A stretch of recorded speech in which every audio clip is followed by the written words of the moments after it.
Eh bien, bonjour à tous et bienvenue à cette masterclass avec la voix des thérapeutes sur le burn-out, repérer, soutenir et orienter. Donc, cette masterclass fait suite à la première sur la psychopathologie et la posture thérapeutique. Et donc, il y aura toute une série où on verra les différentes pathologies connues, on va dire, avec la dépression, la bipolarité, la psychose, etc., etc. Donc, aujourd'hui, nous allons voir le burn-out ensemble. Moi, je suis Nicolas Burel, je suis infirmier en psychiatrie, je suis aussi hypnothérapeute et praticien EMDR, et je suis aussi fondateur de la Voix des thérapeutes. Ce que nous allons voir dans cette masterclass, eh bien, il y aura une introduction, on verra la définition pour bien comprendre ce que c'est que le burn-out. On va repérer les signes, donc on va voir tous les signes que l'on pourra repérer en entretien thérapeutique du burn-out. La posture adaptée pour prendre en charge ces patients, comment est-ce qu'on peut les orienter et vers qui on peut les orienter. Et ensuite, on conclura et je vous transmettrai quelques ressources si vous voulez approfondir vos connaissances. Donc, l'objectif de cette masterclass, c'est de vous aider à mieux comprendre le burn-out, à repérer les signaux d'alerte, à soutenir sans trop s'investir dans la thérapie, enfin en tout cas sans se surinvestir, et orienter vers le bon relais si nécessaire. Donc voilà, c'est vraiment l'objectif. On va voir un peu comment on va voir tout ça. Mais le but, c'est c'est pas forcément de devenir spécialiste dans la prise en charge du burn-out, mais si une personne vient consulter pour ça, eh bien, vous aurez un peu plus de connaissances. Et donc l'idée, c'est que à la fin de cette masterclass, vous vous sentirez peut-être plus légitime à prendre en charge ces patients, à éviter certaines maladresses fréquentes qu'on peut retrouver dans les prises en charge du burn-out, qui est principal en fait, c'est de passer à côté tout simplement, ou de pas réorienter, et donc de mieux accompagner tout en respectant votre cadre et votre énergie, parce que ce sont des problématiques qui peuvent parfois être énergivores, on va dire, qui peuvent prendre beaucoup de notre énergie, de notre temps, et de notre charge mentale aussi. Donc le burn-out, on va commencer par ça. Qu'est-ce que c'est concrètement C'est un syndrome d'épuisement professionnel. Donc il y a la notion en fait de travail et de profession dedans. C'est quelque chose qui ressemble vraiment à la dépression, sauf que du coup il y a cette notion de travail. C'est vraiment dans un contexte professionnel que ça se passe. Et donc ça désigne un état d'épuisement physique, émotionnel et mental causé par un stress chronique lié au travail. Donc c'est pas une dépression, ni un simple surmenage, c'est des symptômes qui sont très spécifiques, on va voir après, mais voilà, c'est vraiment lié à cette notion de travail, et voire même parfois à des activités. Voilà, il m'est arrivé de croiser en fait des comptes rendus d'hospitalisation pour des mères au foyer par exemple, qui étaient diagnostiquées en situation de burn-out. Donc c'était un surinvestissement au sein du foyer, mais il n'y avait pas de notion de travail, il n'y avait pas de notion de profession autour de ça. Mais elles avaient les mêmes symptômes et elles étaient adressées pour ça en tout cas. Et c'est vrai qu'on pouvait faire le transfert assez facilement entre ce que la personne nous disait. C'était vraiment, on pouvait faire le parallèle en fait, hein. Donc parce que j'aime bien un petit peu recontextualiser le monde de la psychiatrie, en fait l'OMS a reconnu le burn-out comme un phénomène lié au travail qu'en 2019. Voilà. Dans la classification CIM-11, mais c'est pas encore reconnu comme une maladie à part entière. Alors le CIM-11, c'est la classification internationale des maladies. Donc c'est quelque chose de commun à toutes les nations pour que entre les pays on puisse parler et puis il puisse y avoir une cohérence en fait dans l'évolution de la psychiatrie et des maladies, tout type de maladies confondues. Donc 2019, en fait c'est hier, hein, c'était il y a très peu de temps. Quand on regarde, voilà, je vous invite à regarder la première masterclass sur la psychopathologie. Le monde de la psychiatrie en fait c'est plutôt récent. Et l'évolution aussi, voilà, je crois que le mot burn-out, en tout cas l'apparition de la classification des symptômes, est apparu dans les années 1970-1980. Il y a des chercheurs, des psychiatres en fait qui ont commencé à parler de ce phénomène-là. Donc c'était il y a vraiment pas longtemps. Donc voilà, c'est quelque chose de très récent qui continue d'évoluer avec le temps aussi en fonction des connaissances qu'on a et des personnes qui font des recherches en fait à ce sujet. Donc c'est défini comme un phénomène résultant d'un stress professionnel chronique, mal géré, caractérisé par un sentiment d'épuisement, un détachement ou cynisme vis-à-vis de son travail, donc là on parle de démotivation, hein, et une diminution de l'efficacité professionnelle, qu'elle soit interne on va dire, ou dans la relation aux autres. Donc on va un peu définir tout ça. Et en France, eh ben, ça concerne 2,5 millions de personnes qui sont en situation de burn-out sévère. Vu que c'est pas classifié comme une maladie à part entière, eh ben, on n'a pas forcément les vrais chiffres en fait par rapport à ça. Et en gros, ça représente un salarié sur trois qui dit se sentir en détresse psychologique au travail. Donc c'est vraiment énorme et c'est vraiment une grosse population qui est amenée à voir des thérapeutes. Donc c'est pour ça, d'où la motivation à faire cette masterclass. Et les populations les plus touchées, donc ce sont les femmes, les soignants, les enseignants, les managers et les indépendants. Et donc voilà, en particulier aussi les soignants indépendants, du coup, qui sont vachement touchés par cette problématique. On remarque qu'il y a une hausse notable de cette problématique suite donc au Covid-19 et dans les pays francophones comme le Canada ou la Belgique, c'est à peu près les mêmes chiffres. Donc c'est quand même un problème qui touche beaucoup de monde et normalement dans votre activité de thérapeute vous allez être amené à rencontrer des personnes qui sont en situation de burn-out ou en situation de pré-burn-out et donc peut-être que cette masterclass vous sera utile. Donc pour repérer les signes du burn-out, on va classer ça en 3 grandes dimensions. Ce qu'on a dit tout à l'heure, l'épuisement émotionnel et physique. On va voir tous les symptômes qui sont regroupés dans cette catégorie. Le détachement et le cynisme, donc c'est-à-dire la démotivation par rapport à son rôle professionnel. Et la perte d'efficacité et le sentiment d'incompétence. Donc ce que vous pourriez faire en fait, ce serait, voilà, si vous soupçonnez un patient être en pré-burnout ou en burnout, vous pouvez vous faire une fiche, vous mettre ces 3 catégories, ensuite vous mettre les symptômes qu'on va voir après dans cette fiche et cocher si le patient vous présente ces symptômes-là. Et selon le nombre de symptômes qu'il présente, et dans ce cas-là, vous pourrez envisager des solutions en fonction. L'épuisement émotionnel et physique, ce sont des patients qui vont se présenter, qui vont présenter une fatigue chronique qui ne passe pas avec le repos. Donc des patients très fatigués, ça va aussi avec la démotivation, c'est-à-dire que cette fatigue est constante en fait, ça va aussi avec le manque d'envie. Ils n'ont plus envie de rien faire et en fait ça a un impact sur leur vie au quotidien. Que ce soit dans la situation de travail ou dans leur quotidien de travail, même en vacances ou même dans d'autres contextes. Voilà, ils sont très fatigués, ils n'ont plus envie. Alors là, du coup, c'est pas forcément une question d'envie. Là, on est vraiment en train de parler du problème physique, c'est-à-dire ils sont fatigués. Ils ont la sensation de ne plus avoir d'énergie. Ils ont des troubles du sommeil, ce qui peut aller aussi avec la fatigue chronique. Les troubles du sommeil, ça peut être donc des personnes qui ne dorment pas du tout, qui dorment très peu, ou alors qui s'endorment très tard, qui se réveillent très tôt, ou qui ont un sommeil interrompu aussi, un sommeil saccadé, qui se réveillent plusieurs fois dans la nuit par exemple. Tout ça, ça fait partie des troubles du sommeil, et tout ça forcément peut avoir un impact sur l'énergie pendant la journée, ou justement cette espèce de fatigue chronique qu'on peut ressentir.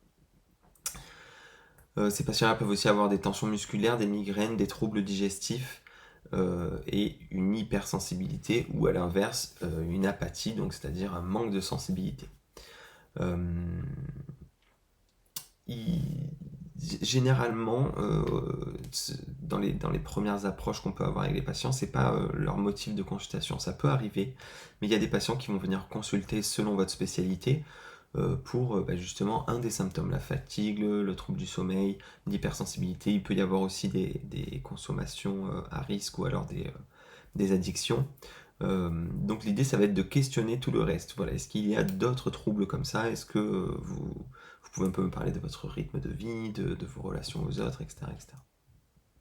Donc là, ça va être à vous, pendant votre anamnèse, de venir faire une investigation, de voir un petit peu ce qui se passe chez le patient en dehors du problème pour lequel il vient vous voir. Parmi les signes, le détachement et le cynisme, il va y avoir une perte d'intérêt pour son métier, une distance émotionnelle, une froideur ou une irritabilité, et un cynisme du sarcasme ou un désengagement progressif. Donc tout ça, évidemment, c'est lié à un changement aussi. Pareil pour les problématiques physiques et émotionnelles, c'est-à-dire qu'on va remarquer un changement, une évolution, et en fait, ce qu'il y a de particulier avec le burn-out, c'est que ça va se faire dans le temps. Vu que c'est une maladie chronique, ça se fait sur plusieurs semaines, plusieurs mois, et ben ça va aller en douceur, mais il va y avoir un changement. Et ce changement, il peut être silencieux, c'est-à-dire qu'on peut ne pas le remarquer en fait. Donc la perte d'intérêt pour son métier, ça peut être très brutal, comme en fait ça peut prendre du temps. Au fil des semaines, au fil des mois, en fait on se désinvestit totalement et on est de moins en moins enjoué pour aller travailler et en fait on est de moins en moins motivé pour toutes les dimensions en fait qui sont présentes dans notre métier. Donc voilà, donc l'idée en fait c'est de venir questionner sur aussi le passé, comment était le patient avant et comment ça se passait pour lui. Cette fameuse distance émotionnelle, la manière dont il va venir vous parler de tout ça en fait. Est-ce que vous le sentez lui investi dans son métier ou alors est-ce qu'au contraire il est très distant et qu'au final il en parle d'une manière très froide et distante, quoi. Donc on va essayer d'observer ça. Et ensuite, on va avoir donc la perte d'efficacité, le sentiment d'incompétence, et là, en fait, ça va venir toucher la baisse de confiance en soi ou l'estime de soi. Donc là, le patient, en fait, il va y avoir cette ambivalence où d'un côté, il va être très froid et très distant, et d'un autre côté, en fait, il va, quand ça va toucher dans son rapport à lui-même, il va être très touché, il va être en difficulté. Euh, donc voilà, c'est cette baisse de confiance en soi, c'est quelque chose qui, enfin moi sur toutes les personnes en psychiatrie que j'ai pu prendre en charge qui étaient en burn-out, et ben ça les touchait tous. Voilà, je crois que j'en ai rarement rencontré pour qui la confiance en soi n'était pas atteinte, ni l'estime de soi, donc pareil ça à distinguer. Le sentiment d'inefficacité, de ne pas y arriver, et ben du coup que ça n'a plus de sens en fait d'aller au travail et qu'on est plutôt un boulet pour l'entreprise plutôt qu'une personne qui est motrice, on va dire, ou alors la peur de prendre un risque et de faire une faute, hein, pour le cas des soignants, voilà, ça peut être très problématique, et cet épuisement peut parfois aussi engendrer une faute, et donc il peut y avoir une espèce d'engrenage qui fait qu'on se sent de moins en moins compétent et de plus en plus à risque. Et aussi du coup une difficulté à se concentrer et à prendre des décisions. C'est très lié aussi à la dépression, cette espèce de changement qu'on peut observer en nous, où au final on se retrouve un peu comme statique et distant en fait. Voilà. C'est dur pour nous de nous concentrer toute la journée, on peut plus prendre de décisions, on se sent plus autonome dans notre travail, et ça du coup ça nous met à mal et ça nous fait perdre confiance en nous et perdre en estime qu'on a de nous-mêmes. Ça peut aussi être lié, et c'est souvent le cas, je ne l'ai pas noté là, mais dans le rapport à un supérieur hiérarchique par exemple. Voilà, ça a été très fréquent, où des personnes viennent en entretien, ils me disent, ben voilà, c'est mon employeur, mon patron qui m'a détruit en fait. Et donc le rapport, la personne va décrire un rapport sournois, un rapport qui met à mal, un rapport qui casse la confiance totalement, et donc il y a un impact sur toute la globalité du travail et un désinvestissement dans le boulot jusqu'au phénomène où on ne peut plus aller au travail parce que on a une boule au ventre qui est tellement intense, parce qu'on a ruminé toute la nuit, qu'on est fatigué, tous les symptômes que je viens de vous décrire, et qu'on ne peut plus aller au travail en fait. Donc voilà, ça c'est assez récurrent aussi dans le rapport à une personne au travail, c'est cette difficulté qu'on peut avoir, quoi. Ces symptômes qui peuvent apparaître. Le patient il va avoir un discours qui va être flou, brouillon et désorienté, c'est-à-dire qu'en termes de temporalité, ça va un peu partir dans tous les sens dans la première rencontre, et ça va être un peu flou. Nous en tant que thérapeute, au début, la première séance, c'est fort possible qu'on ne comprenne pas tout ce qui se passe dans la situation, parce que ça part dans tous les sens, et si c'est le cas, peut-être qu'au premier rendez-vous, on n'a pas besoin d'éclaircir et d'approfondir si on voit que le patient a vraiment des difficultés à parler de sa situation. Et surtout, elle va exprimer un épuisement global, pas juste une surcharge ponctuelle. Voilà, c'est un surmenage, c'est vraiment différent. Le surmenage va vraiment arriver de manière rapide suite à un événement, par exemple. Bon, c'est possible aussi que certaines personnes n'en peuvent plus au bout de quelques années d'une certaine situation, le boulot, les enfants, la famille à gérer, etc. Mais du coup, là, on est plus dans une remise en question et dans une crise de vie. Mais, euh, mais voilà, la surcharge ponctuelle parce qu'il y a un événement spécial qui vient d'arriver, un décès par exemple, avec la gestion administrative de tout ce que ça peut engendrer, la charge émotionnelle, et donc du coup on s'en sort plus parce qu'on avait un équilibre de vie et là tout s'est déséquilibré, c'est pas pareil. On va vraiment essayer de rechercher cette notion de chronicité dans le burn-out. Et elle va avoir des expressions comme je n'en peux plus, je suis vidé, je fais semblant tous les jours, j'ai envie de tout plaquer. Voilà, ça c'est vraiment des phrases clés qu'on va pouvoir repérer dans le discours des patients. Donc on peut un peu imaginer notre patient, ça c'est quelque chose que j'aime bien faire. On a une personne qui vient, qui est plutôt fatiguée et épuisée émotionnellement, qui est plutôt distante, euh, qui vient avec un discours où il faut que ça change en fait, hein, elle en peut plus et il y a cette notion de faire semblant, enfin elle est à bout en tout cas, voilà, il y a cette notion d'être à bout. Et donc elle présente quelques symptômes physiques et émotionnels comme par exemple des troubles de l'alimentation ou elle fume beaucoup plus par exemple qu'avant, ou alors elle s'est remise à fumer à la rejetée, ou alors elle a des troubles du sommeil, etc. Et, euh, et elle se sent pas au top de elle envers elle-même, c'est-à-dire qu'elle sent une perte de confiance et, euh, et donc une baisse de l'estime d'elle-même. Cette personne, je voulais vous dire un truc, j'ai oublié. Voilà, une question clé là-dedans, si vous repérez ce phénomène-là, une question clé, vous pouvez tout simplement lui demander en fait si elle arrêtait de travailler là demain, qu'est-ce que ça lui ferait. Voilà. Comment est-ce qu'elle sans parler de toutes les croyances, c'est impossible pour moi d'arrêter de travailler, il faut que je travaille pour maintenir mes revenus, etc. Voilà, simplement, voilà, si j'avais une baguette magique et que demain vous pouviez ne pas aller au travail, et qu'il n'y ait aucune conséquence, etc., etc., comment vous vous sentiriez, et si elle vous dit qu'elle se sentirait soulagée, ça nous fait aussi un signe de plus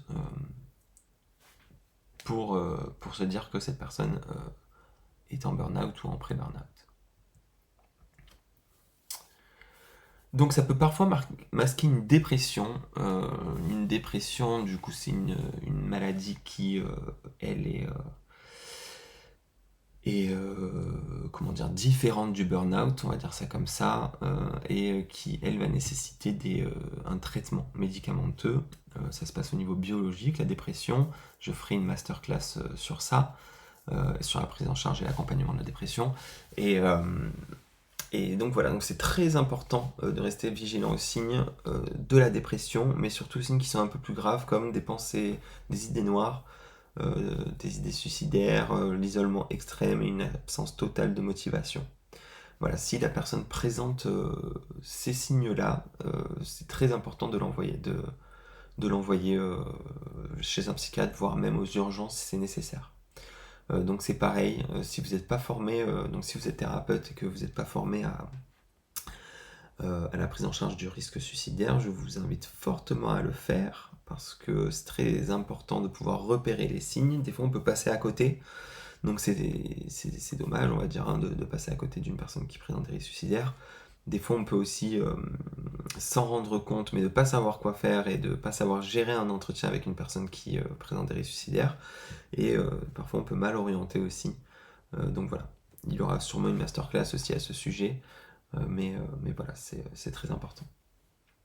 Donc, être vigilant avec le burn-out et donc avec ce que ça peut aussi engendrer.